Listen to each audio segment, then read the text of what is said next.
My name is Vanessa. I am a 38-year-old housewife and work as an illustrator. My husband, Randall, and I have been together since high school and finally got married at the age of 33 after 16 years of dating.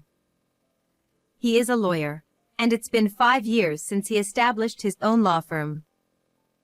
The firm has grown significantly, thanks to word-of-mouth referrals from clients, and he now has staff working for him. 2 years ago, after both our careers had settled down, we began trying to conceive, and we are now expecting a child. I am very happy. One day, I received a phone call during this happy time. Long time no see, sis. Are you and Randall free this Saturday? I have someone I want to introduce to you. I'm free, but I'll have to check with Randall when he gets home. Who do you want to introduce? Oh, stop it. Just wait until then. It's a surprise. Cameron is my younger brother, 10 years my junior. To me, he's like my own child. Our parents passed away when I was in my 3rd year of high school. Our father, a firefighter, drowned while rescuing a child from a river near our home. The incident was so sudden that our mother weakened mentally and physically, and soon after, she also passed away. I decided to forego university, which I had just been accepted into, to work and raise Cameron until he became a responsible adult. I never imagined the day would come when he would want to introduce someone to me. Randall had a break from work that weekend and made time for Cameron. I was looking forward to that day. Finally, Saturday arrived. Cameron was supposed to come around 11 a.m. We planned to chat at home before going out to a nearby restaurant for lunch. Right on time, Cameron arrived at our home. Hey, sis. Long time no see. How have you been? Welcome. Haven't you grown a bit since last time? We exchanged pleasantries, and then a petite woman peeked from behind him, bowing slightly.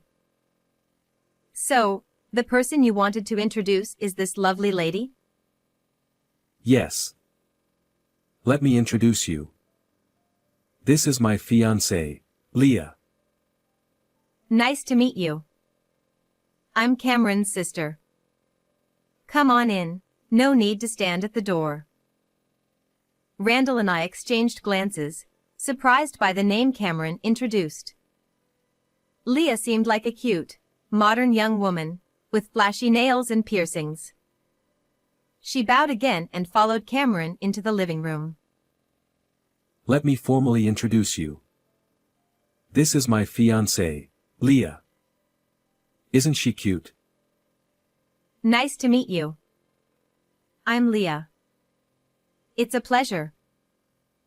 We greeted each other in the living room, but Leah, perhaps because she was shy, didn't talk much. Instead, she avoided eye contact with me, glancing around the room as if she were inspecting it. Nice to meet you.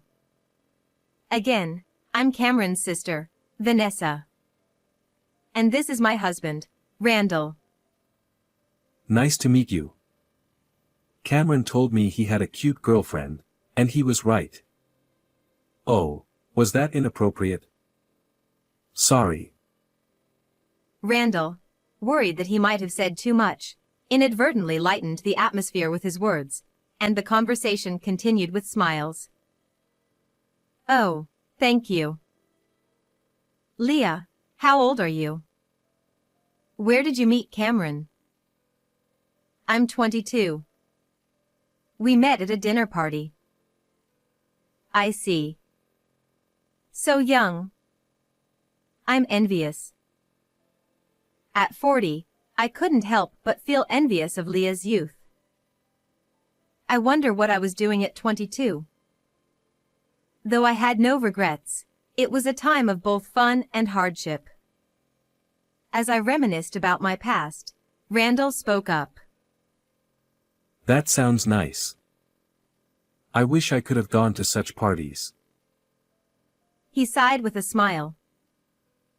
Randall, you were always supporting my sister who was working so hard. I really appreciate it. Hearing this, Leah leaned forward and spoke to me. Vanessa, when did you start working? Right after graduating high school. I was working in a factory when I was around your age. After high school, I was assigned a job by the Career Guidance Office and worked at a factory for 14 years until Cameron graduated from university.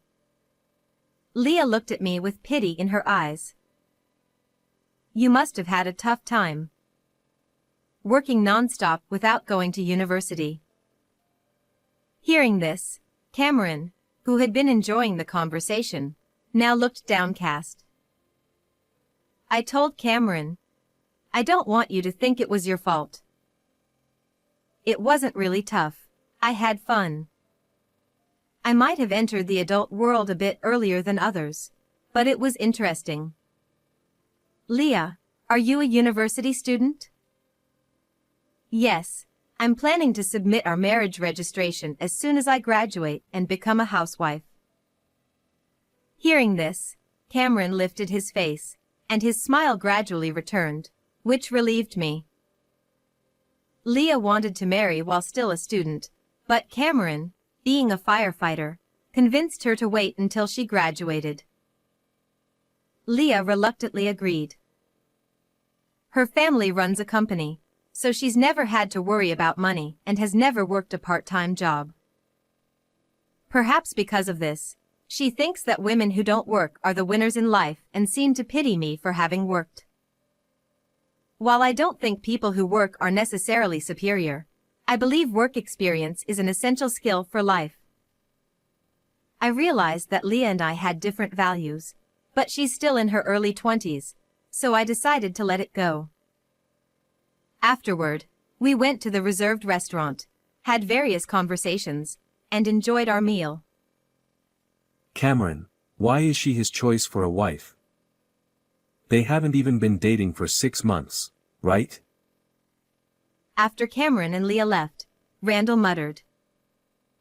Well, the length of time before marriage varies from person to person. As long as Cameron is happy, that's all that matters.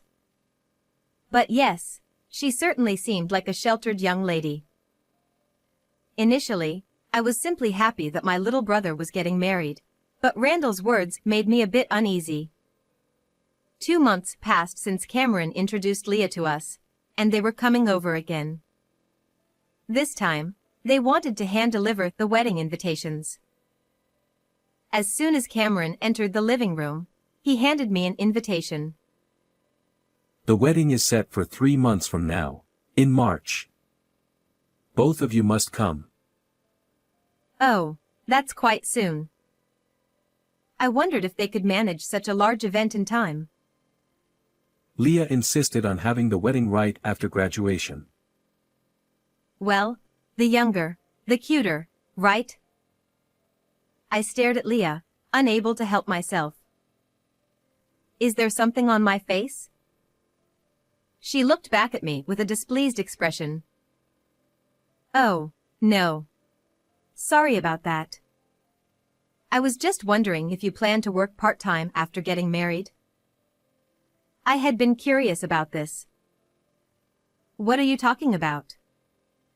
If I worked, I wouldn't be able to take care of the house. Cameron needs to focus on his job, and if we ever need money, my dad is there. Leah's words made it clear that she didn't want to work and planned to rely on her father if necessary. Isn't Leah cute, taking care of me? Love is blind, as they say. Cameron kept boasting about Leah, calling her cute whenever she did anything. I felt a little sad, knowing he would be under her thumb after marriage. Leah often leaned on Cameron, and when Randall and Cameron went out for drinks before, Cameron had bragged. She really depends on me. It's cute when a woman relies on you, right? As a firefighter in a tough, male-dominated environment, Cameron found Leah's dependence refreshing. I nodded at his words. I see. Yes, she is cute. Cameron smiled with satisfaction, while Leah kept her eyes fixed on me. Vanessa, are you pregnant? Yes. I had mentioned my pregnancy when Cameron introduced Leah to us previously. Maybe she was too nervous to remember. Oh, I didn't really listen to your story. How far along are you? She didn't remember, she just hadn't listened. Oh, I see. I'm 5 months along. My belly will be quite noticeable at the wedding, but I'll be there. You don't have to come if you don't want to. Wait, does she dislike me? As I pondered this, feeling a bit sensitive. Leah, what are you saying? Vanessa and Randall must come. They are like my parents. Cameron, not in his usual gentle tone, but a lower voice, told Leah. Leah, hearing this, shook and quickly corrected herself. No, I mean, don't push yourself if it's hard. I was just worried about your health. Hearing this, Cameron nodded, seemingly satisfied. Oh, I see. You were concerned about her. However, I thought, no, she genuinely doesn't want me there for some reason.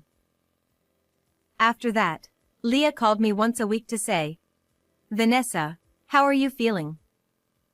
If it's really tough, you don't have to come.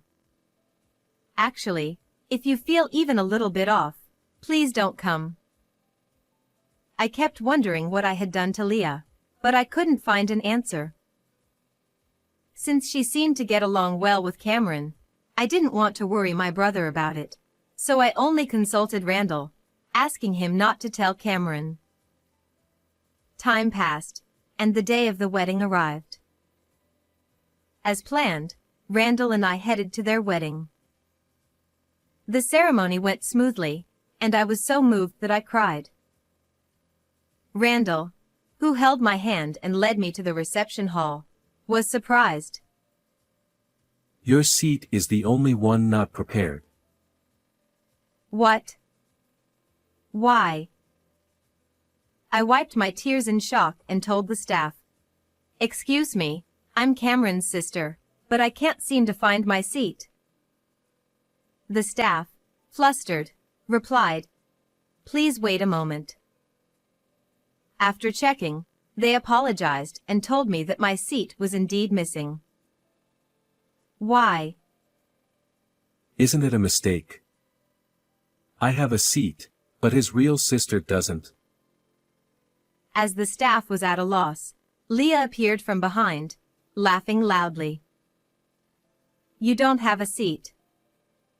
Go home. Why is this happening? Can you explain? I kindly warned you not to come, but you showed up anyway, so this is what you get. I might have asked before, but did I do something to you? Yes, because an old woman like you is pregnant. What? What do you mean? I couldn't understand at all. Indeed, I was having a late pregnancy. But how did that inconvenience Leah? Apparently, Cameron often talked about our baby at home, saying, I hope my sister has a healthy baby. If you have a baby, Cameron will stop paying attention to me. Even the money he used to spend on me has stopped since you got pregnant. Don't get cocky just because you're a poor, high school educated old woman. I was stunned. What was she saying? Fearing Cameron's interest would shift to my baby was pure paranoia. And as for the money, I didn't understand why she was blaming me. While I was contemplating a response, Leah pushed me, saying, No matter how much you insist, there's no seat. Go home. Fortunately, Randall caught me before I fell and hurt my back. Realizing that staying here was dangerous, I said, "Fine. I'll go. But don't regret it." "What are you mumbling about?" "I won't regret it. Just leave." I sent Cameron a message. "Sorry, I'm leaving today. I'll talk to you properly another time. Enjoy today." As I was about to leave, I heard Cameron's voice from behind. "Leah, how many times do I have to tell you?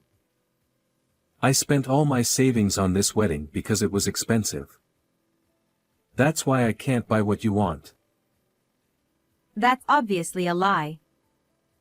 You're a public servant. You must have money. Always talking about your sister. Are you a sister complex or what? You just want to spend money on your poor sister's baby.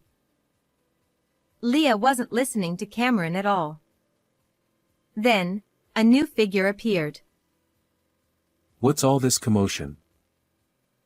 "Dad, listen. Because of her pregnancy, Cameron is neglecting me." When Leah's father looked in my direction, he was shocked. "What? You? This person?" "Hello." I greeted him with a smile. "Are you Cameron's sister?" "Yes, it seems you have no interest in the family of your daughter's fiancé." In fact, I had a business relationship with Leah's father. However, Leah's parents had declined a family meeting because I had no parents. I knew about her parents, but Leah's father seemed indifferent to his daughter's fiancé's family. So what if this old woman is Cameron's sister? "This person is supposed to exclusively write essays for our company in the future."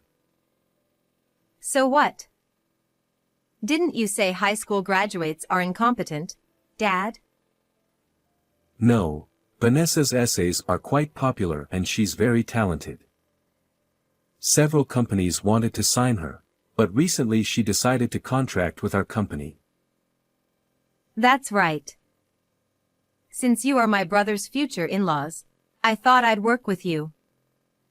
But even someone as incompetent as me can tell it's better not to contract with a company that mocks people. So, let's consider the contract null and void. "No, this is a misunderstanding. I didn't realize Cameron's sister was such a talented person." I graduated high school and started working right away to raise Cameron into a fine adult. Thanks to that, he grew into a respectable young man. Now, I'm a self-taught illustrator. Education doesn't matter. Besides, I'm not poor. While working at the factory, I also drew illustrations as a hobby. Posting these on my blog brought in some income, allowing me to quit the factory and become a full-time illustrator. Over the years, several publishers approached me to turn my blog into a book. Leah's father tried to make amends, fearing the loss of our contract, but Randall intervened. "Please stop for my wife's health." Just then, "It's almost time." The staff had come to fetch Leah to change into her reception dress, but Cameron replied, "Cancel the reception. Inform the guests it's now just a dinner." Hearing this, Leah screamed, "What? Why?" I was about to wear a beautiful dress. Cameron had decided not to marry Leah. "After hearing your conversation, I realized you just want my money. You're taking it out on my sister because you're not getting your way. I can't be with someone who throws hysterics when things don't go their way." Cameron explained calmly, pushed the clinging Leah away, and went to the reception hall to explain the situation. As they had planned to submit their marriage registration after the ceremony, it ended as an engagement cancellation. Since Leah caused the cancellation, she was responsible for all the fees. Cameron later told me the sudden wedding with many added options cost at least $100,000, not including the honeymoon. Leah had to cover these costs herself since her parents were also in trouble, working day and night to pay off the debt. Meanwhile, I safely gave birth to a daughter. Though recovery took some time, seeing my daughter's sleeping face filled me with happiness. Cameron dotes on his niece and visits every weekend, competing with Randall for her attention. I hope he finds a good partner soon. How was today's story? Don't forget to subscribe to our channel. See you in the next video.